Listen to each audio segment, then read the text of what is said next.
And while Plymouth will be the centre of attention on Saturday, many other communities will be holding their own events.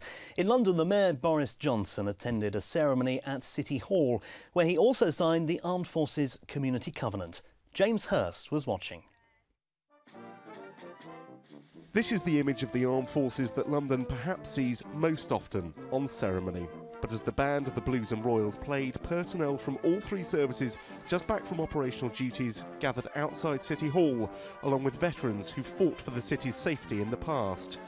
These are the people that Armed Forces Day is meant to celebrate and the work they do. And in London, that's far from just the ceremonial stuff. This summer, the citizens of London, and indeed the citizens of the world, will see some 13,500 members of the armed forces directly supporting the Olympics, which is the national main effort.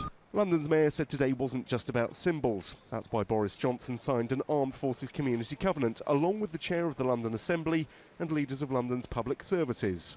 What actual difference is that going to make to service personnel in London? Because some people think it's just warm words. Well, look at, for instance, at the first thing we had to do when I got elected. I made a pledge that we were going to look after injured war veterans.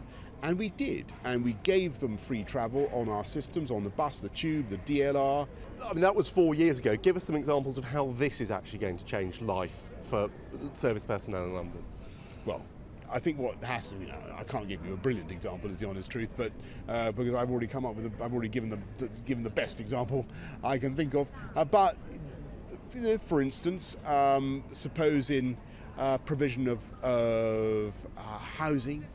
And the difficulties that are faced particularly by returning service people, say in combating homelessness, you have to think very often about the needs of service people. Local versions of the covenant will be signed in many of London's boroughs through the week, and this is just one of more than 30 flags being raised across the city, including one flying today at 10 Downing Street.